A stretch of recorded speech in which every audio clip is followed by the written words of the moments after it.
lawan kepada husnul khatimah adalah su'ul khatimah.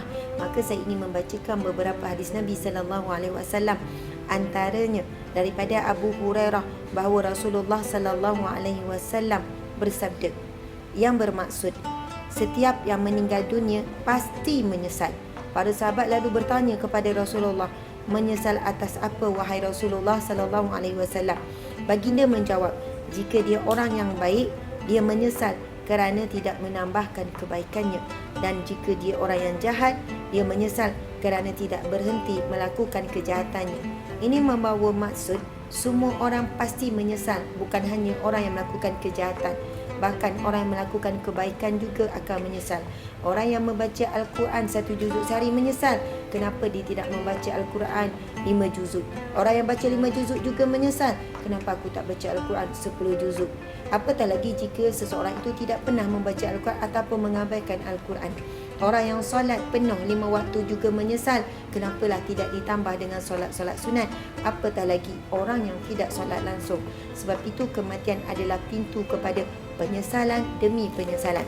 Hadis Nabi sallallahu alaihi wasallam yang seterusnya, Nabi sallallahu alaihi wasallam bersabda yang bermaksud, jika seseorang meninggal dunia, akan diperlihatkan tempat yang akan ditinggalnya pada waktu pagi dan petang. Jika dia seorang penduduk syurga, maka diperlihatkan syurga. Maka jika dia seorang penduduk neraka, maka akan diperlihatkan kepadanya neraka. Na'udzubillah min zalik.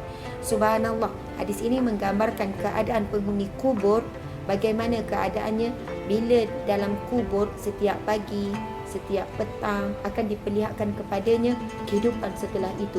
Kalau dia bakal ahli syurga, maka pagi dan petangnya diperlihatkan gambaran dia berada dalam syurga. Maka sudah tentu dia akan bahagia, dia akan tenang dan sebagainya. Maka barang siapa yang na'udzubillah min zalik sebagai ahli neraka, maka akan diperlihatkan kepadanya gambaran neraka. Na'udzubillah.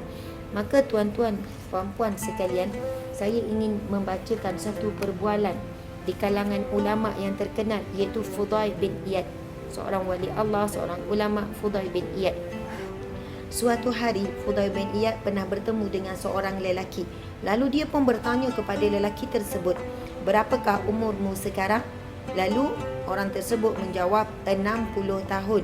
Lalu Fudail berkata, kalau begitu engkau sudah 60 tahun berjalan menuju Allah dan hampir menemuinya. Allahu Akbar. Dalam sekali kalimah Fudail bin Iyad ini, kita tidak tahu berapa baki lagi umur yang telah Allah tetapkan untuk kita. Tetapi yang kita tahu adalah dah berapa umur yang telah kita tempuh. Mungkin kita hanya tinggal 1 bulan, mungkin hanya tinggal 1 hari, mungkin kita hanya tinggal beberapa jam saja. Dan perhatikan tuan-tuan puan-puan sekalian, apa yang berlaku pada hari ini sebagaimana yang telah disabdakan oleh Nabi sallallahu alaihi wasallam, iaitu di antara tanda-tanda akhir zaman, hampirnya kiamat, berlakunya kematian yang mengejut. Allahu Akbar. Sebab itu dalam hal ini tuan-tuan puan-puan sekalian, memang menjadi rahsia Allah. Di mana kita mati, bila kita mati dan bagaimana kita mati, itu rahsia Allah. Tetapi perkara yang lebih penting daripada itu ialah bagaimana kita hidup. Kerana bagaimana seseorang itu akan mati sebagaimana dia hidup. Subhanallah. Jadi jangan kita fikir di mana, bagaimana, bila kita mati. Sekarang ialah bagaimana kita hidup. Kalau kita hidup dengan mencintai Al-Quran, insya-Allah kita akan mati dalam keadaan mencintai Al-Quran ataupun membaca Al-Quran. Sekiranya kita hidup mencintai majlis ilmu, insya-Allah kita mati dalam keadaan jihad dalam mencari ilmu. Namun ingatlah dan takutilah, kalau kita hidup dengan mencintai hiburan, takut kita mati sedang berhibur. Kalau kita hidup dengan banyak maksiat, kita masih enggan melakukan ketaatan, kita masih lagi melakukan apa yang Allah larang, kita bimbang kita mati dalam keadaan sebegitu. Ini berkenaan dengan kisah seorang penggali kubur. Dia menguburkan mayat pada awal malam ketika para keluarga dan teman-teman yang menghantar mayat telah meninggalkan tanah perkuburan. Dia ada satu perangainya, ada akhlak buruk penggali mayat ini. Dia akan kembali ke kubur untuk menggali dan mengambil apa-apa di dalam kubur. Contohnya jika ada gigi emas, ada harta-harta yang dimasukkan sekali, ataupun kain kafan itu sendiri. Itu antara tabiat buruknya. Tiba-tiba ia bertaubat kepada Allah. Salah seorang ulama bertanya kepadanya, apakah yang membuatkanmu bertaubat? Ia menjawab, demi Allah, aku telah membongkar 1000 kubur kaum muslimin. Demi Allah, aku tidak menemui seorang pun di antara mereka yang menghadap kiblat.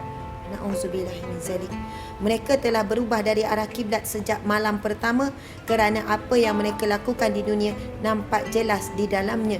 Aku pun teringat akan kematianku kelak kerana boleh jadi aku akan mengalami hal yang telah terjadi pada mereka. Lalu aku segera sedar dan kembali kepada Allah. Mudah-mudahan ia berkenan untuk mengampuniku, memberikan rahmatnya kepadaku dan mematikanku dalam husnul khatimah. Allahu Akbar. Subhanallah. Tuan-tuan, puan-puan sekalian, perhatikan kisah tadi. Dia ada seorang penggali kubur yang selalu menggali kubur untuk mengambil apa-apa yang ada di dalamnya. Tetapi setelah dia lama buat kerja yang demikian, akhirnya dia bertaubat. Kerana apa? Dia melihat setiap kali kubur yang baru saja ditanam, contohnya pada petang, lalu dia cepat-cepat menggalinya, dia dapati kiblat ahli mayat tersebut tidak lagi menghadap kiblat. Dia kata dah hampir 1000. Bagaimana nasib kita dalam kubur ditentukan bagaimana kehidupan kita di dunia ini.